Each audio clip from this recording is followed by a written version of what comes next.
Let us stand and sing together hymn number 108, Count Christians Joy to Sing.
First thing I want to do is bring you greetings from a sister UCC church, which is New Vision United Church of Christ in Canton.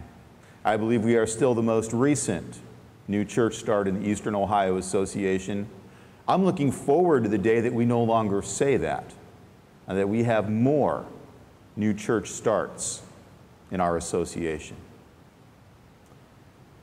And for as much as we have in common as UCC churches, as I entered into the building, as Michael and I came in this morning, the thing that struck me is this building reminds me a lot of the very first church that I served on staff of right out of seminary.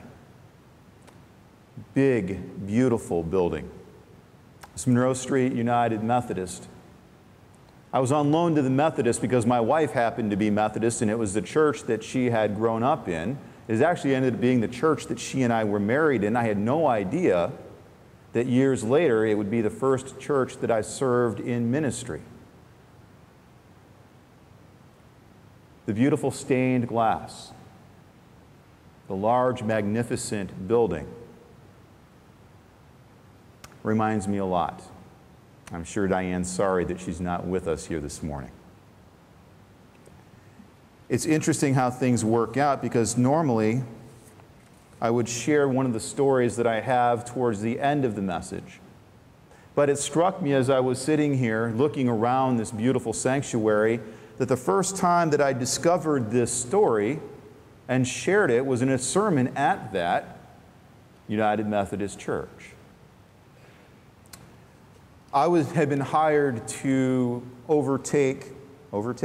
take over their outreach ministry and youth ministry. It was a church that had been at one time worshiped probably 500, 600, 700 in a service. And they had a couple different services. They were the flagship church in Toledo. I have a feeling probably very similar at one time to here at Trinity. I use that as a backdrop for this story that I share with you, and I would invite you, if you care to close your eyes. This is where you get permission to close your eyes during a sermon, and nobody's going to think differently. I invite you to do that if you want to picture the story that I am about to share. I first found it in a book by Dr. M. Scott Peck. The book was entitled A Different Drum, Community Making and Peace.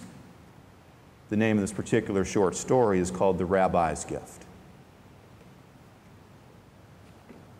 In the 16th century, there was a very successful parish somewhere in Europe. The parish had many pious monks of its own and had established abbeys at several places. Located in a luxuriant, beautiful forest was its main abbey, where monks served God with prayers and meditation. In the 17th and 18th centuries, the parish started to bear the brunt of anti-religious and anti-missionary movements. The rise of secularism in the 19th century further diminished the allure of the parish and ushered in the era of its decline. By the mid-19th century, the parish's monks had almost all died off as though in concert with the abbey's decline. All that remained was the main abbey, alone in the beautiful forest in which resided just 5 monks, all of whom were over 70 and all of whom had 1 foot in the grave. Few expected the abbey to survive for long. In the depths of the beautiful forest was a cabin where a rabbi who lived most of his life in town would go for a few days' seclusion every now and again. The full-fledged monks seemed to possess a kind of intuition. They could sense the rabbi's presence in the forest whenever he was on his way, and they would pass the word among themselves. The rabbi is coming. He has arrived. Once, when the monks were circulating word of the rabbi's imminent visit, the abbot, an old man worried about the abbey's prospects, had a flash of inspiration. Why not visit the rabbi at his cabin? Perhaps he can give me some advice on how to save the abbey from decline, he thought to himself. Upon his arrival at the cabin, the abbot was greeted warmly by the rabbi. And when he stated the intention of his visit, the rabbi showed nothing but compassion. Though the rabbi emphasized with the abbot, he offered no suggestions as how to make the situation better. I see what is going on now, the rabbi said. People nowadays have no spiritual yearnings, no religious faith. The same is true with my own town, where almost nobody goes to temple. The old rabbi and the old abbot seemed to bond with each other, and they read several chapters of the Bible together, and after that they engaged in quiet but enthusiastic discussions of abstruse issues, as if they were sorry not to have met each other many years ago. As night closed in, the old abbot had to leave, and he gave the rabbi a farewell hug. And then the abbot said, "Great, it is wonderful that we have met, but it's a pity that I have not fulfilled the aim of my visit, though. Do you really not have any advice for me to save the declining parish?" he said. "No, I'm sorry," the rabbi replied. "I have no advice for you, but I can tell you one thing. One of you in the abbey is the Messiah." Upon the abbot's return to the abbey, his eagerly awaiting colleagues closed in around him, hurriedly asking, "What did the rabbi say?" "He could not give us a hand," the abbot answered. "He and I only cried and read the Bible together. When I was leaving, he told me one thing. It sounded strange and mysterious, and I don't know what it means. He said that one of you is the Messiah." Excuse me. During the days, weeks, and months that followed, the old monks reflected on those words. Do the rabbi's words, "One of you is the Messiah," carry any other connotations, they asked themselves. Does the "you" refer to us? If it does, then who is the Messiah, they asked themselves. Is he the abbot? Well, maybe. He has led the parish for over 20 years. But Father Thomas is likely to be the Messiah as well. As everyone knows, he is a saint-like man. Or maybe Father Elliot is the Messiah. He tends to behave awkwardly and sometimes says words that hurt people's feelings. But on closer examination, his words almost turn out to be reasonable, they said among themselves. Of course, Philip is not the Messiah, is he? More strange yet is that he is a man of miracles. Whenever someone is in need or in trouble, Philip will show up. Perhaps he is the Messiah. Certainly the Messiah that the rabbi talked about cannot be me, as I am just an ordinary person. But what if it does turn out to be me? What a surprise if I am the Messiah. Oh, my God, it cannot be me. I couldn't bear that. Am I capable of shouldering the burden of being the Messiah? Such were the thought processes of the monks over the ensuing days. Each of the old monks at the abbey was engrossed in reflection, and for all their brooding over the rabbi's words, however, there was no answer. But having engaged in reflection, they started to treat one another with greater respect every day. As one of them was likely to be the Messiah, how could they fail to hold him in regard? and each began to treat himself with more self-respect as it dawned upon each individual that they themselves could turn out to be the Messiah. How could he fail to respect himself? How could he trivialize the Messiah?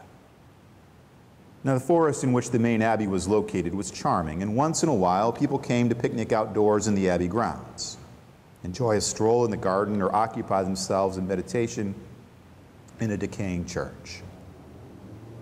The visitors also came to sense the atmosphere of mutual respect exuded by the 5 old monks. The aura seemed to envelop the whole abbey, making it a place of mystery and allure. Then, for no particularly apparent reason, the abbey became more and more popular, more so than ever, for picnics and prayers. People brought friends to this special spot, and their friends invited their own friends. One day, some youngsters who paid a visit to the abbey struck up a conversation with the old monks. The two sides continued to talk with one another, and the more they talked, the more profound and interesting became their discussions, and before long, one of the youngsters filed an application to join the parish, and soon, so did increasing numbers of others.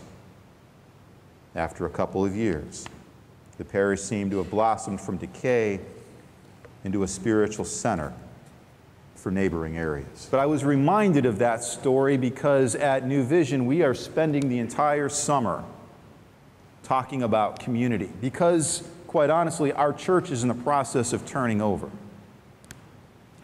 When I was hired 2 years ago, we were worshiping about 30, and we now have on our rolls about a little over 100.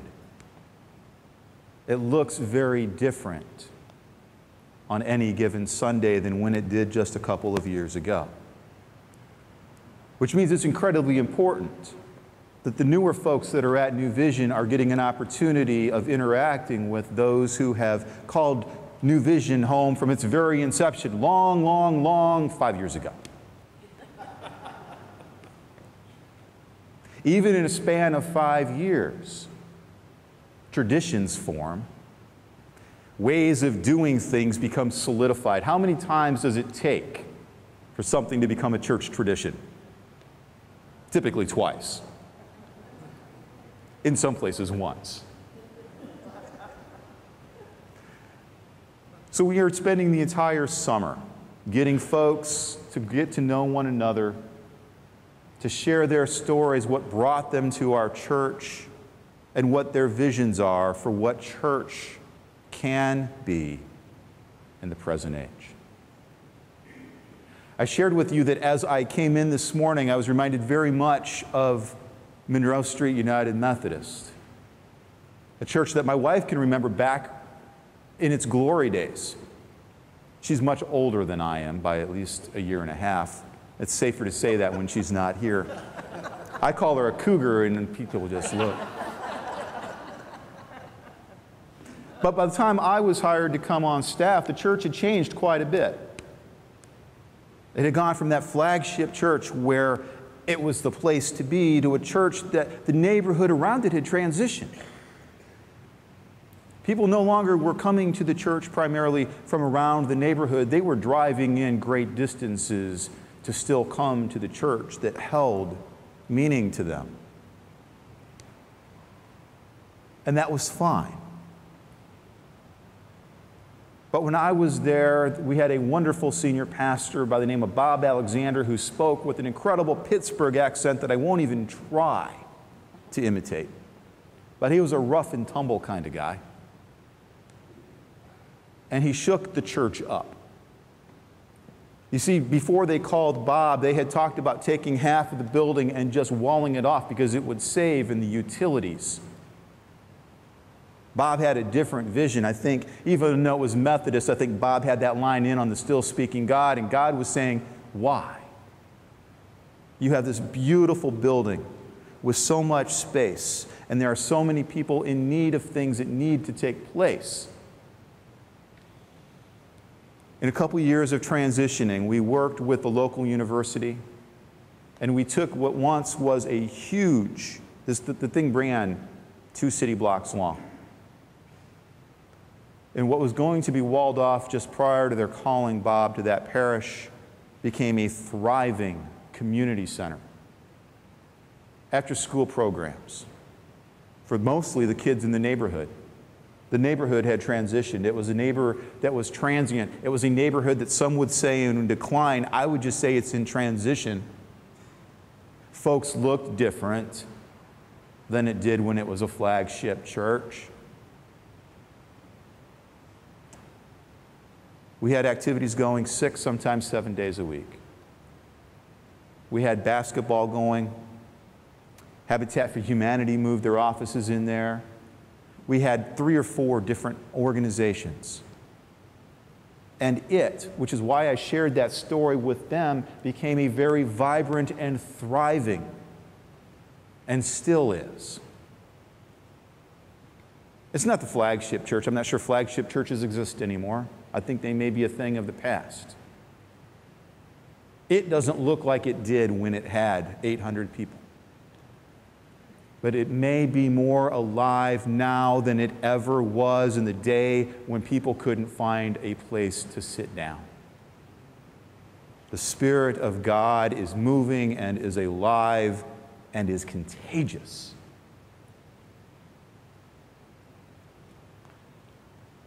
How's that got to do with the scripture passage that was read for us this morning? Paul was writing to the Romans. Community in Rome. Paul, I don't believe, had even visited yet. But there were rumblings. There were rumblings about what was appropriate and what was right and what someone should and shouldn't do as part of that faith community. There was a contingent that was holding out for the way things should have been because, they had always been, at least they had been, 2 years in a row. And there was a contingent that Paul addressed that was saying there is a freedom in Christ. There can be an appreciation for the past, but there is freedom that when God is still speaking, who are we to contain the way and the direction that God is moving?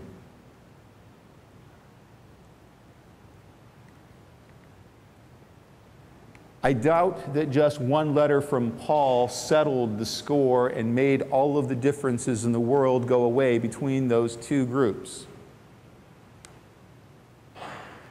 I can share with you from personal experience what helped change things around at Monroe Street. And I can tell you firsthand things that I have experienced with transitions in other churches that I have served.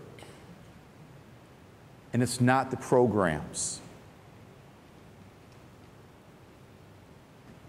Quite honestly, it is about seeing the Christ in one another and allowing us to be seen with the Spirit of Christ by others.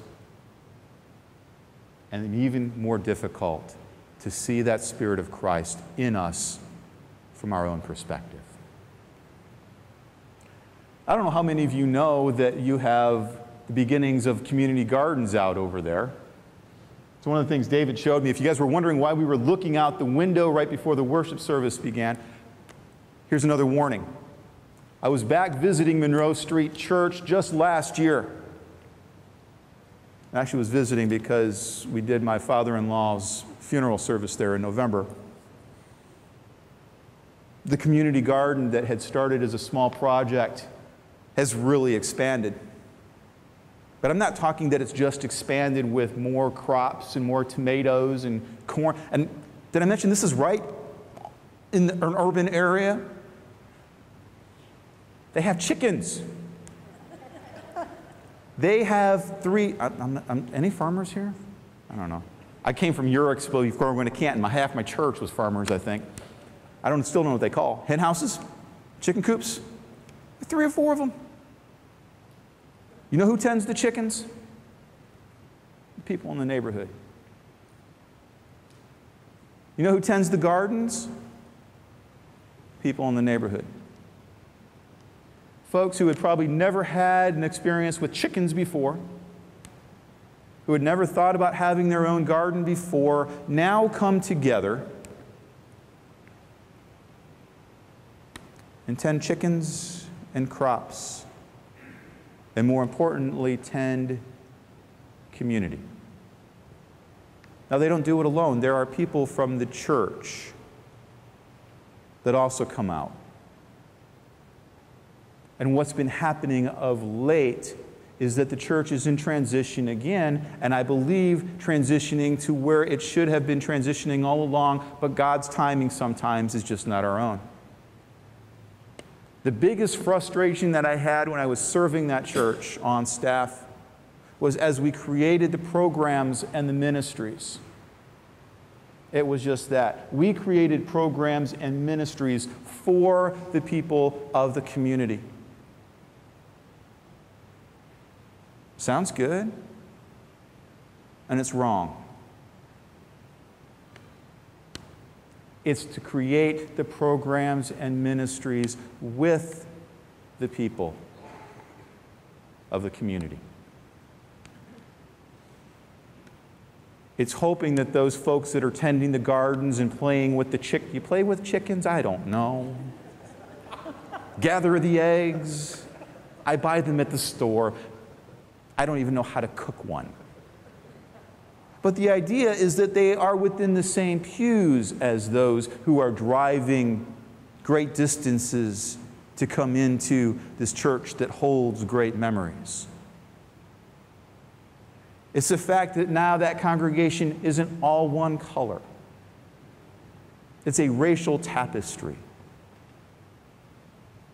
And there are other differences that are being bridged in community. They're seeing the Christ in the different, and those not quite like themselves, and folks that they may not have ever thought that they would be with before. We're doing that at New Vision. We don't have chicken coops. We had our first attempt at a garden last year. And our church is very, very different. I would welcome and invite any of you to come down, and play would be the appropriate word at New Vision. We don't collect eggs, we don't tend crops, but we do play a lot. And we're pretty diverse. And we're hanging out with people that we may not have thought that we would have hung out with at one time.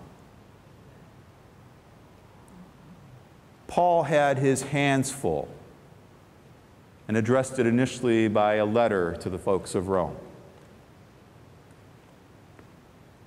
The traditionalists. There's only one right way to do anything. And those who were energetic and said, we can do anything we want. And somewhere in the middle, Paul says, come together. Learn from those with the experience. But those of you who have experience and have been there for a while need to listen to what God is saying through those who are new here. That is the way of Christ. I thank God for my opportunity at Monroe Street in Toledo. I thank God for my opportunity at New Vision. Very different churches. Things that we have held in common is listening to one another, those who have been there forever, or 5 years, and those who have come just within the last week or so. My prayer is that continues to be the vision for this church. While I have no idea what this may have been like in whatever heyday era it was for Trinity, as I look around and I see the wonderful things that are taking place, certainly the most gifted of musicians in the music ministry that's going on, but I won't name any names. Your intentional outreach to the neighborhood, and so much more. David was sharing with me that this church now has things going on, perhaps like Monroe Street. I don't know how many days a week. God bless you for that. And God will. There are exciting days ahead if you listen for the still speaking voice of God, if you continue to look for the Christ in everyone that you encounter, and if you look deep enough to see the Christ in yourself. God's blessings to you, Trinity UCC Akron. I look forward to hearing how things continue to go and grow for you as you not only reach out, but as you welcome people in peace. Amen.